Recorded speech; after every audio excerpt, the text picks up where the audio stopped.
Big fella back. Jeremy Fowler's ready to roll. Basketball conversation with Wendy today. Ryan Clark will be along as well. All that is in the hopper, but we begin with the action last night in Los Angeles, the Midsummer Night's Classic, the All-Star Game.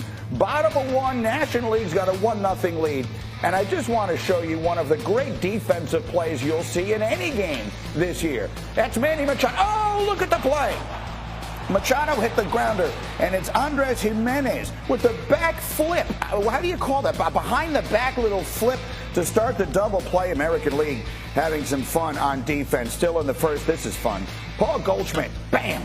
That one is out in a hurry off Shane McClanahan. National League takes the 2-0 lead. We go to the fourth, same score. Giancarlo Stanton grew up going to Dodger Stadium, sitting in the outfield, watching games with his dad. And then he deposits one in the outfield. That's 457 feet. His Yankee teammate Aaron Judge loves to see it. The American League ties the game at 2. But wait, Byron Buxton is the next man to the plate. Oh, that one's at eye level. That one's 425. So in back-to-back at-bats, the American League goes 882 feet to take a 3-2 lead. Bottom of 9 now. It's Emmanuel Class A looking to close it out. Jake Cronenworth to the plate.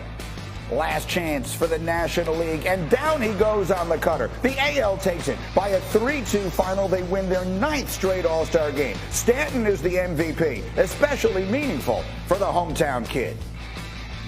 Yeah, this is very special to me, so I think it's right up there with anything personally. I have some goals in terms of winning a championship and going all the way, but yeah, personally for the road I've gone to get to where I am now, this is very special. All right, so Stanton becomes the 3rd Yankee to win MVP of the All-Star Game, and that's pretty nice company he keeps. Mariano Rivera, Derek Jeter, the only others ever to take the honor. Much more on the All-Star festivities as we continue Get Up this morning. But next stop is football. We are 50 days until the Bills and Rams kick off the season, and the first training camp is open today. The Raiders veterans are reporting, and Vegas had a very active offseason, remaking its roster, including the acquisition, of course, of the superstar wideout Davante Adams, the best in the business, reuniting with his college teammate Derek Carr. They also add the pass-rushing extraordinaire Chandler Jones, signed away from Arizona. Since entering the league, no player has more sacks than Chandler Jones does. And the new coach is Josh McDaniels, takes over after spending the last 10 seasons in New England as that team's offensive coordinator. So I'm just going to start this thing with a bang. We had a post-show meeting yesterday. I said this, and I can't find anyone who agrees. So let's see if these guys can change my mind, and Ryan Clark will join us in a moment as well. I'm looking at the acquisitions the Raiders made. I'm looking at their making the playoffs last year despite having to overcome unimaginable obstacles, including their coach being forced to resign in abject disgrace in the middle of the season and everything else. And I will tell you this. I think far stranger things have happened than the Vegas Raiders making a legit Super Bowl run this season. Tannenbaum, tell me I'm wrong. You're wrong.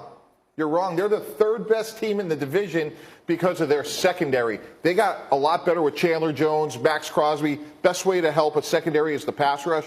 They added Rock Ya-Sin, but Green, they only had 6 interceptions a year ago, worse than the NFL. And you think about that division and Russell Wilson, Justin Herbert, obviously Patrick Mahomes. Their vulnerability is a bad matchup in the division. They're going to finish 3rd in the AFC West. You know what happens when your defensive backs aren't that good? You rush the heck out of the passer, and that team could already do it. And now they add Chandler Jones to do it. Fowler, what do you think? Yeah, after asking around last night, this morning, the sense I get on the Raiders is they still feel like they're probably a few pieces away on defense. They need a few young players to step up in a big way to have a chance there, but they believe they can score on anybody with Darren Waller, Davante Adams, Hunter Renfrow. Derek Carr might be the most underrated quarterback in the entire league right now. So it's going to be a light show in the AFC West every week. Derek Carr had a sneaky great year last year and was very good in the playoff loss to Cincinnati. And if you put together the numbers, I just did a little math, and Darren Waller missed some time last year, but we all know that when he is fully healthy, he's as productive, right there on the level of productivity with the top tight ends in the league, with your with the Kelce's and everybody else that you want. But you put together the numbers that Davante Davante Adams. Oh, by the way, did I mention they added Davante Adams, the best receiver in the NFL? You put together the numbers of Davante Adams, Hunter Renfrow, and Darren Waller last year. They combined for 281 receptions and 22 catches. You tell me who's going to have, if Carr has the year of which I believe he is capable, you tell me who has a more explosive offense right now than the Raiders are capable of having with Josh McDaniels calling the plays. They're going to be hard to defend, and I would take it a step further from a fantasy football and a defensive perspective. Kenyon Drake and Hunter Renfrow Greeny are going to have massive years because when you work with guys like Rex Ryan, Eric Mangini, they always talk about who do we have to take out of the game. They're going to double, as you said, Darren Waller. They're going to double Davante Adams. So I think the ball's going to get spread around. That's what Josh McDaniels does so well. So I agree. They will be hard to defend. And I think guys like Kenyon Drake and Hunter Renfrow will have massive statistical years.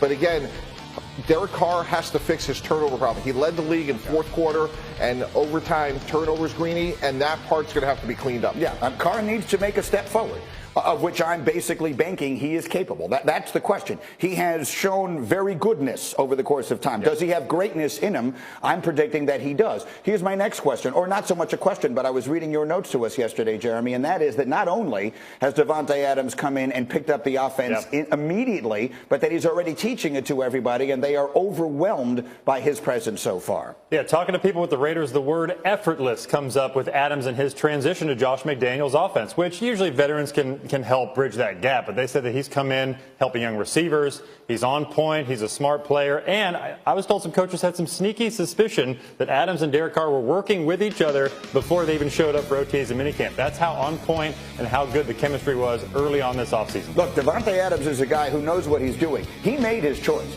You don't leave Aaron Rodgers as a free agent when the team that he's on is offering you just as much, if not more money. If you don't think the place you're going and the guy who's going to be throwing you the ball there can get the job done. I'm not suggesting Derek Carr can be Aaron Rodgers. No one can be Aaron Rodgers. But I think he can be more than good enough to make this a significantly dangerous team. Yeah, and what you get with Derek Carr is stability. I mean, you're hoping that Derek Carr and Josh McDaniels are paired for the next 10 years and Greeny, no one's talked more about Aaron Rodgers than we have for the last couple of years. Right. And that had a drain on Davante Adams. I think it says a lot about Derek Carr's leadership and his intangibles, which is really a massive part of the job description of being a franchise quarterback. So if that man, Josh McDaniels, can clean up Derek Carr's proclivities to turn the ball over late in the game, they will be hard to beat. You told me this morning you believe Josh McDaniels, in his second crack at head coaching, will be much better than he was the first time. This could be Bill Belichick 2.0. Bill Belichick had up and down career in Cleveland, goes to New England, the rest is history. Same thing. Josh was in Denver, up and down. Josh McDaniels is a smart guy. He's self-aware. I think he's going to be outstanding this time around. All right, again, so we're having some technical issues with with Ryan Clark, who will join us in just a moment. I'm just positive he's going to agree with me. In the meantime, let's get to Russell Wilson, who posted a video on Twitter yesterday of himself working out with his new teammates. And what has everyone's attention is the message on his cleats. It says, fourth coming soon with a Lombardi trophy. The Broncos have won 3 Super Bowls in their history, so there's very little mystery what he means. And I am told that we do have Ryan Clark's signal ready to go now, so it is my delight to bring RC into the camp. Good morning, RC. Hey. It is a pleasure to have you here. Let's jump into that. Russell Wilson is putting Lombardi trophies on his cleats. There are a lot of people who are wondering just how good that team is going to be in what might be the best division in NFL history. What's your sense of it right now? Listen, I think this team could be good, but you don't just plug a guy in and expect everything to work out perfectly. This was a defense that was ascending last year. You add a pass rusher in Randy Gregory, and we know what happens when Russell Wilson goes to a team, especially when that team had Teddy Bridgewater and Drew Lock. You have now elevated the quarterback position. But let's not forget the other quarterbacks that are in the AFC West. It used to be that there were games in the NFC West that you can walk Russell Wilson out on the field, and he was the best quarterback by far. That will not happen 1 week in the AFC West. Yes, I said it. Russell Wilson will not walk on the field and automatically give